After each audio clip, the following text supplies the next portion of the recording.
Today is December 3rd, 2014. I'm Nancy Becker with former New Jersey Governor Christine Todd Whitman for the third in a series of interviews for the Center on the American Governor at the Eagleton Institute of Politics. Christy Whitman is New Jersey's 50th governor and its first woman chief executive. She served from 1994 to 2001, when she resigned to take a position in the administration of George W. Bush. During our second interview, we ended as we were discussing your tremendous national popularity when you were rumored to be a vice presidential candidate. You told us it was important to ignore the gossip and just do the job you had without thinking about the next one. We've talked a great deal about your numerous policy initiatives. I'd like to now turn to the 1997 re-election campaign. With your very strong popularity, you were expected to cruise to an easy victory. But your opponent, Jim McGreevey, proved to be a formidable opponent. Please describe that campaign and what made him such a strong opponent. Well, there were a couple things. I mean, first of all, he had the issue of auto insurance, a problem we had not solved to the degree that I wanted to, and he played on that. But the other thing that was a part of that is a third candidate came into the race, so it was a three-way race. That occurred because of President Clinton at the time's veto of a partial birth abortion bill that he then sent to the states with which to deal. And the legislature decided they wanted to take up that bill. I pleaded with them not to do it in an election year because I don't think that's the best time to make major policy, but they felt a lot of pressure from their constituents to do it. So they started to draft a bill that, as I looked at it, I told them I simply couldn't sign. It had nothing to do with my being pro-choice, although I am. It was that it was unconstitutional. The New Jersey Constitution requires that we protect the life and the health of the mother, and that was not part of their bill because that's not what the purists wanted on this. So they sent it to me that way. I conditionally vetoed it. I rewrote it in a way that actually would have put the first restrictions on third trimester abortion in New Jersey. We don't have any today, and that would have done it for the first time. Sent it back to them, and it was the only time I was overridden with a conditional veto. And so that then brought in a third-party candidate who was a libertarian, quote unquote, but really an anti-choice person. And I was being followed around by a person with a sign with a picture of dismembered babies saying how many I'd murdered since I'd vetoed the bill, but I conditionally vetoed, which I guess they didn't want to understand. And in any event, long story short, that made it much more difficult. If I'd gotten even half of the votes that he took, I would have cruised for a Republican, not as much as Tom Kean or even Chris Christie recently, but I still would have been a very comfortable margin of victory at that point if I'd just gotten half, and I think I would have gotten more than half of those votes. So between the auto insurance issue and that, it gave Jim McGreevey some good ground to run on. Murray Sabrin was the third-party candidate. How was he funded? I have no idea. I presume mostly out of state. Out of state funding. He got. It's my understanding he got a lot of outside conservative groups to contribute to him. And what else made Jim McGreevey a formidable opponent from your perspective?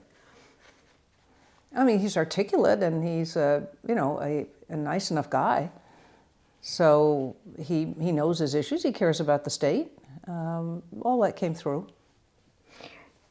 So how did the change, one of the things that when you talk about your veto of the partial birth abortion bill, it was a time where the Republican Party was beginning to shift perceptibly. How did the changing philosophy of the Republican Party at that time affect your campaign?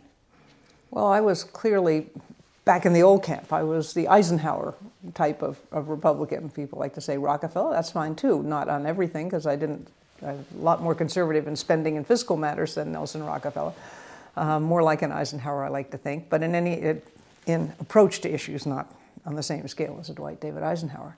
But they were moving more to the right. They were adopting things like signing pledges. For instance, that's the other thing that I think cost me. Murray Sabrin happily signed the No New Taxes pledge, By the time I ran for re-election, I think we'd cut taxes over 40 times, but I said I'm absolutely not going to give up a tool I might need in order to make a tax system more equitable just because some people want that. That would be irresponsible of me as a governor to do that kind of thing. I might need that tool. And so I refused to sign the pledge, and that meant that I never got the support of those groups that were pushing pledges, and they in fact supported Murray Sabrin. So that's where some of his money came from too, the Club for Growth and groups like that. And you know, to my mind, look, it's really comfortable to sign a pledge because then you never have to think. You know exactly what you're going to do in any situation because you said you'll never do something or you'll always do something one way. And that's not what the role of a leader in decision making is. So going into your second term, would you talk a little bit about the staff changes that occurred within your office and maybe even in your cabinet as you entered that second term after the 1997 election? Well, people wear out and people want to move to different things. There wasn't a lot of change, as I remember. I mean, there was some significant change within the governor's office particularly, but a lot of people stayed with the administration, just moved into different positions. And that I thought was great. We had a very strong team. They all seemed to get along well together and continued in their different roles. But it was more a question of moving roles rather than actually leaving the administration and leaving government. How would you characterize your style of management and governing? I'm pretty much the 30,000-foot type. I like to set the major policy, identify the issues that I think are of importance, outline how I would like to get there, and then get the best people that I can and give them their head. Let them come back at me and say, no, this is a crazy idea, or yes, it's a good idea, and this is the best way to accomplish it. And at the end of the day, I make the final decision, and they either get along with it or they don't. But if they don't, then they go somewhere else, and otherwise they implement. As I've always said, having grown up riding horses here in New Jersey, I'd rather have a horse that I have to rein in than one I have to kick all the time. And so I've also found you don't get good people if you micromanage them. For the role of governor, you have so many different responsibilities in so many different areas. You can't possibly know everything about everything. And what you want is really good people who will do their homework and know their job, and they'll rely on the really good people who are career within their departments and agencies, figure out the ones that really do work hard, and respect them. What is interesting in reflection certainly about New Jersey governors, is your style is much more like that of Tom Kean than other governors who clearly have micromanaged and possibly not had teams as coherent and working together as your team certainly did during your years in office. We were cohesive. It was a cohesive group. I mean, it still is. My business now, I have 3 partners who all were with me. We started out with 4 who were all with me when I was governor and down at EPA. So we've stayed friends, stay in touch. It's a nice relationship that people have. And I think that occurred because I respected them all. That's why they were in their positions, because they could do a good job. And they liked that. They liked the ability to be creative and to come up with their own way of dealing with issues and to come up with new things that certainly I hadn't thought of, which is great. So let's turn again to issues. We spent a great deal of time talking about issues in our last interview with you. But your policy objectives were significant and far-reaching in economics, education, human services, the environment, and many, many other areas that I haven't named. You claimed that your signature achievement was promises made, promises kept. Please tell us from your perspective what you consider your most significant accomplishments in the policy area. Well, it's hard to pick out. There are so many that I think were important and have been important to the state. And promises made, promises kept was cutting the taxes. And it wasn't just cutting taxes to cut taxes. It was because it was going to stimulate the economy, and it did. I mean, I have to say that probably from the perspective of what was the most important thing we did was to create an atmosphere where we'd lost 350,000 jobs in the previous 3 years to my becoming governor. By the time I left, businesses had created 450,000 jobs. So we were seeing people be put back to work. We'd shrunk the size of government. Government hadn't grown the way it had in the past, the size of state government. But we were more efficient and effective, and the private sector was providing the jobs that really had the long-term impact. And that was good. Our economy was good. When we left, we had a surplus of over $1 billion.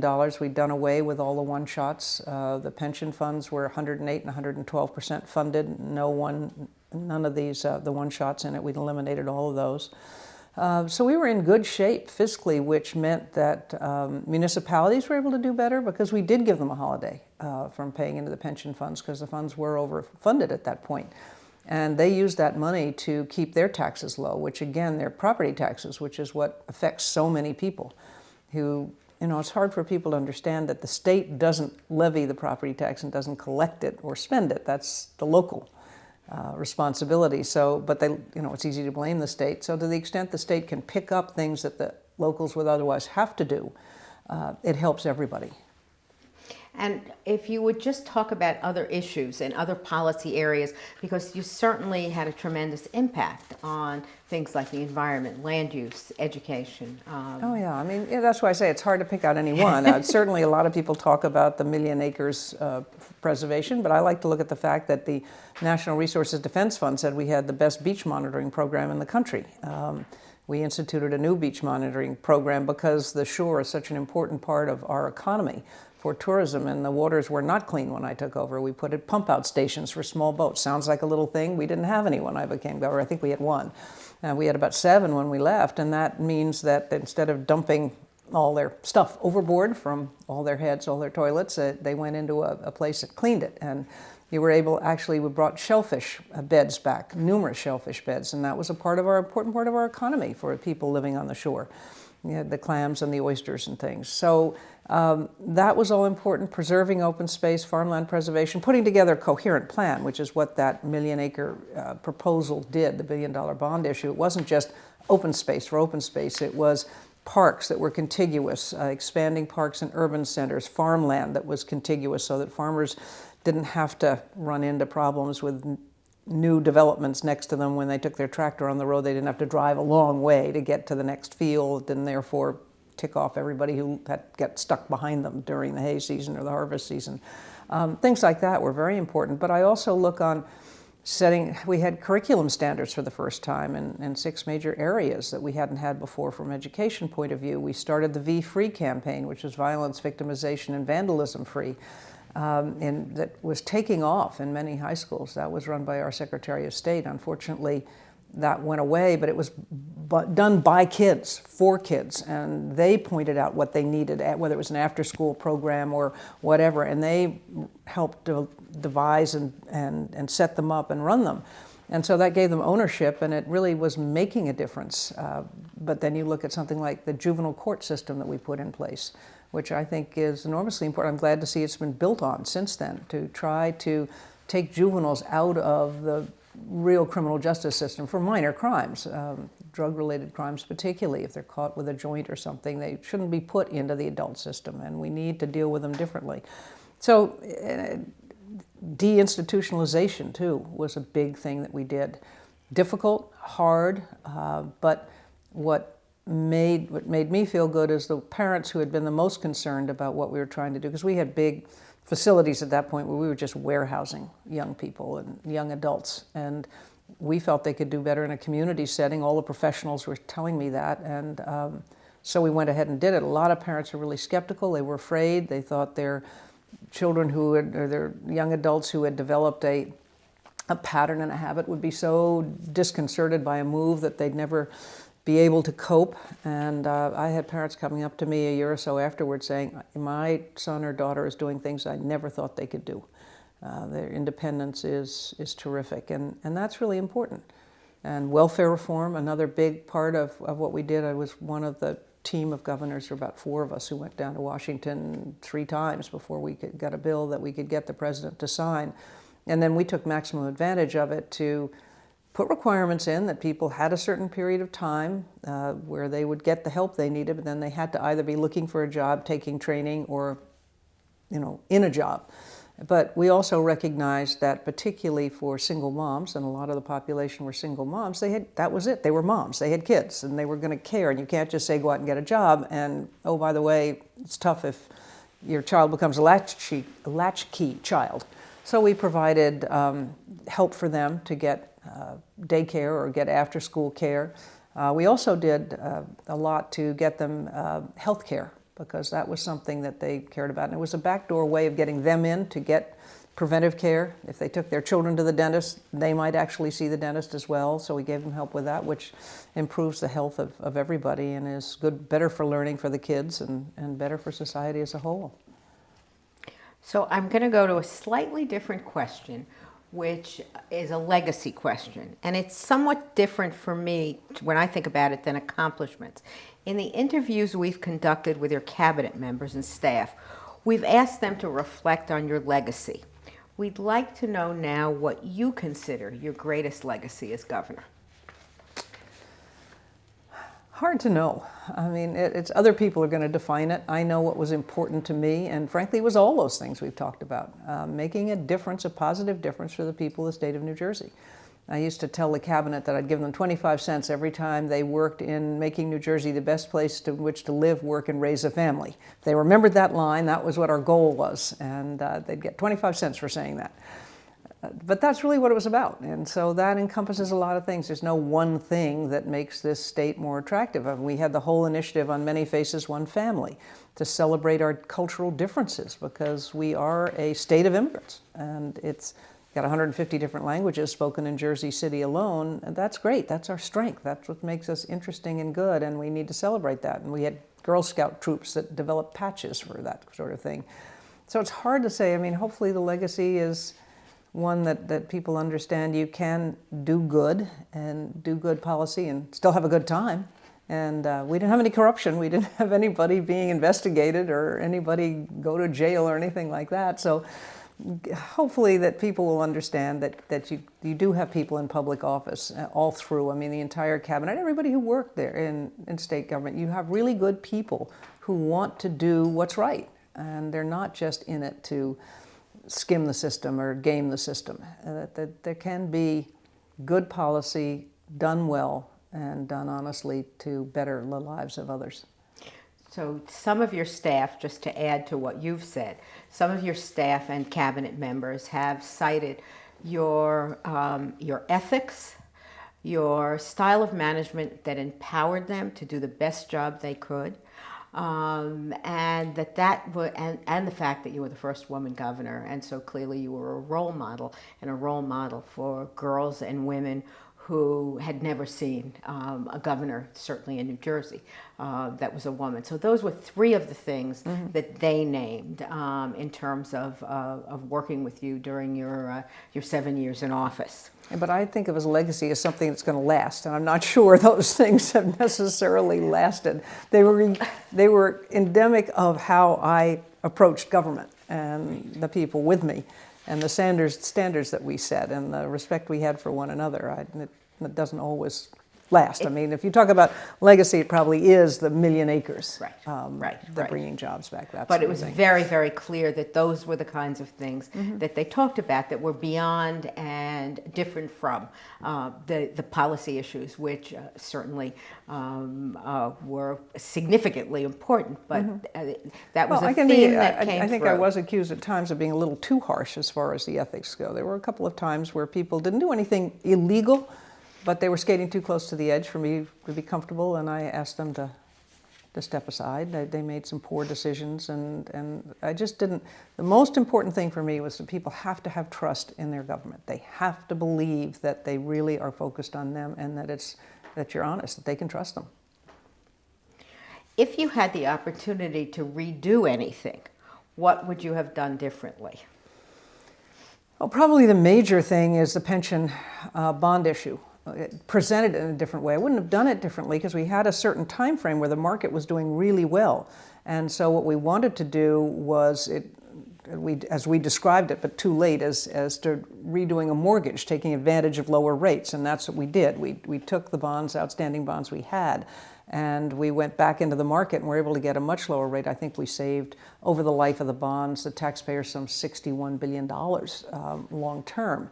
But we didn't present it well, and by doing that also it helped improve the pension, the amount of money we had in the pension, so we were able to give municipalities a holiday. And we said very clearly to them, look, we're telling you, you don't have to pay in now, because you shouldn't have, today's taxpayers shouldn't have to overpay a system that wasn't going to need it and wasn't going to benefit them particularly.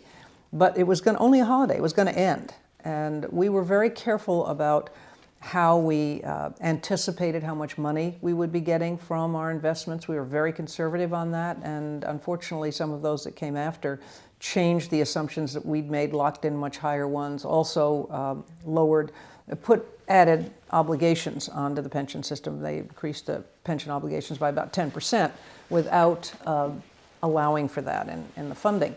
So, but we just didn't do a very good job at all. We sprang it. It was too fast. It looked like we needed it to balance the budget. We really didn't. It helped, of course, but we didn't need it. We were prepared to balance the budget without that. It was more a question of taking advantage of very high market rates in order to renegotiate those obligations, those pension obligations.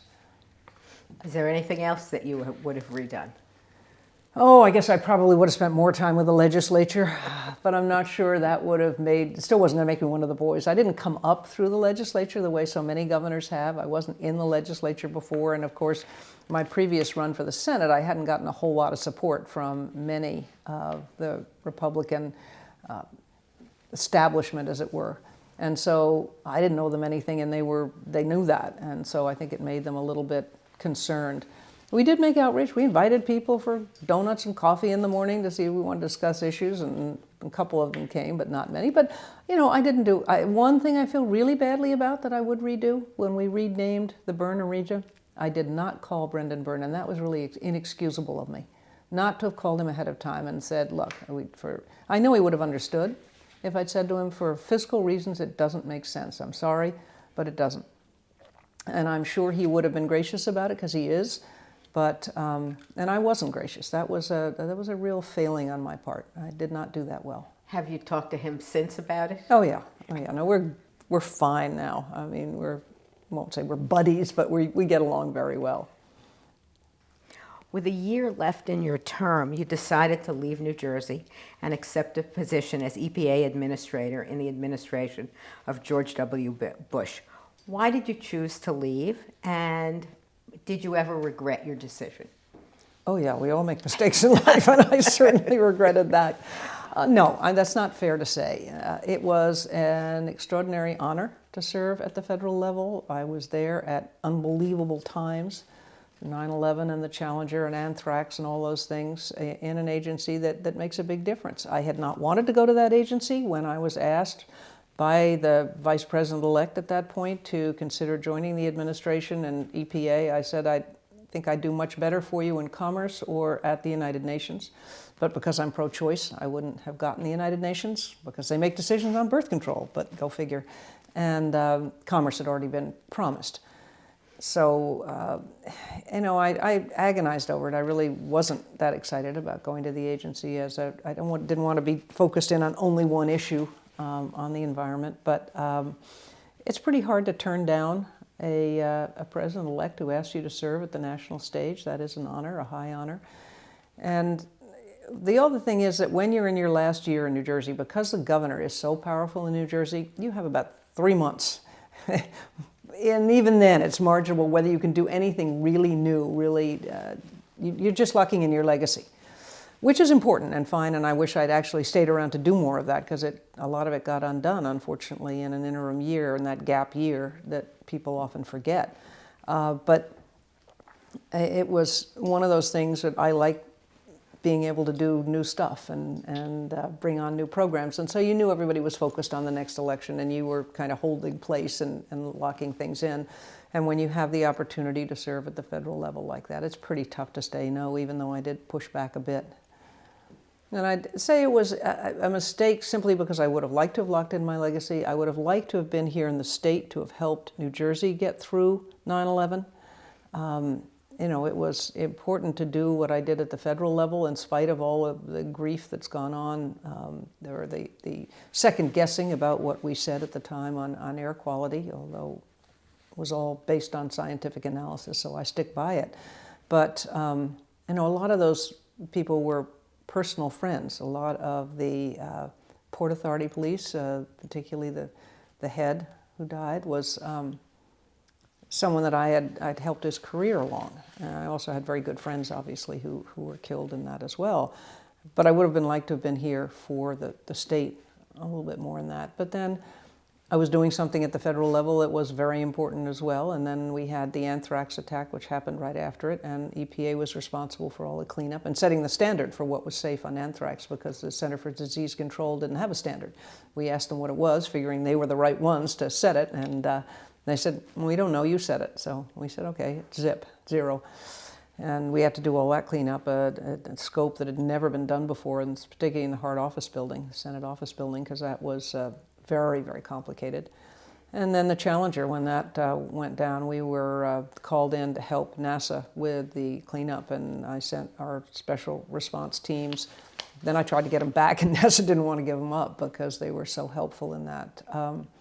So those were pretty extraordinary times, and the people at the Environmental Protection Agency I found to be pretty extraordinary people on the whole. I mean, you always have your outliers, you have your difficult people, you have your people who have a political agenda behind it, but for the most part, they wanted to do what's right, and we were able to make some good changes. It was just very difficult because you had Republicans on the Hill who hated to talk about the environment, hated any kind of regulation, and just weren't interested and made life unpleasant. And the Democrats that were, when they came in and controlled the Senate, were extraordinarily partisan, or the House. They had the House, and they were very partisan and tough to deal with. I mean, Nancy Pelosi is not fun to testify before, and well, but neither was Jim Inhofe at that point. So I expected the 180 in fighting, the Democrats and sort of the environmentalists. I wasn't expecting the 360, because at the White House too, while the president and I got on fine, the vice president's agenda wasn't exactly in the same place. So when you left EPA before the end of the Bush administration, why did you choose to leave then? Well, first of all, I had never taken more than a month-to-month lease on my apartment in Washington, even though I was there for 2.5 years, as I was never sure how long I'd last. And John and I really did hate the bifurcated marriage type thing. I hated getting back on that train on Sunday nights. But the timing was such that we were coming up to the year of before the re-election, and it was kind of one of those times where you either get out then or you stay through the re-elect. And I knew I wasn't going to be able to make another 2 years. And there was a regulation coming down on the Clean Air Act, part of the Clean Air Act, where the administration was just going in a direction with which I wasn't comfortable. And I'd been working on it and had several long conversations with the vice president about it, trying to convince him a better way of doing things, and it didn't work. And they were the ones who were elected. They had a right to set the standard wherever they wanted it, but I figured they also had the right to have an administrator who could sign the regulation in good conscience and enforce it, and I couldn't and wouldn't do that, so I left. So you have continued to play a role in the Republican Party since your term as governor. Please tell us about that. Well, I'm not sure how much of a role I played. I try. I wrote a book, It's My Party Too, wrote after we got out, and it did make the New York Times bestseller list in the top 10 for 1 week, but it made it there. And I got a leather-bound copy of the book. That was it. No more royalties. No royalties, but leather-bound copy of the book. I set up I took over and reconstituted a Republican Leadership Council as something to support those candidates who didn't feel it was against the rules of governance to actually work with people from the other side, and to be willing to listen to other people's opinions and to try to work their way through to find solutions to issues rather than just looking at everything through the partisan prism. I ended up being pretty much, I had a good board, but they were doing so many things. I was the one who did all the fundraising for it, and I hate fundraising. And I'd done enough. After a couple of years, people didn't want to hear from me because they were pretty sure what it was going to be about. But I stay involved in policy now, not so much direct work on campaigns and things, although I have helped certain campaigns here in the state and other places. But for the most part, it's policy that I care about anyway the most. Do you anticipate playing a role in the 2016 presidential election? It would depend on who the nominee is. I mean, I'm a poster child for who the far right loves to hate. but even when I was governor, when George Bush and I were co-chairing the convention, and whenever that was, when Bob Dole was going to be the nominee, I had a huge fight with with people over one of those 3-minute throwaway speeches that they do to fill in when nobody else has anything to do. And I wanted to have a line saying, even though we may not agree on all issues, we all agree that Bob Dole should be the next president. They kept taking it out and saying I couldn't say, even though we might not agree on all issues. So I took it out on the teleprompter, put it in when I spoke. But when I got up to speak, the entire Mississippi delegation got up and turned their back. I mean, so already back then I was considered to be way out of step. But it's one of those things that I am where I am. I believe what I believe, and I respect other people's right to believe otherwise. But I think there are plenty of places where we can find common ground, and we might actually move something forward in a productive way if we try. So will you share your views with us on Republican politics today? I'm worried. I'm worried about the future of the party. I think the country needs viable two parties. I am not one who believes third parties necessarily make things better. I've spent too much time. I've lived overseas, and I've watched and been involved with international organizations and watched other forms of government, and ours is messy, but I still think it's the best. And a multi-party system I don't think would work here because of the diversity in the country and at the state levels and the local level and the federal government. I just don't see having a parliamentary type approach to government being the right one for us. So I really want to see our party strong. But if the Republican Party continues to be a party that just puts up roadblocks to things and just said, if you're a Democrat, I hate you, we're not going to get anywhere. Now, that's not to say the Democrats don't do the same thing, and they're starting to do that more and more. Harry Reid and Nancy Pelosi are certainly among the most partisan people that I can think of.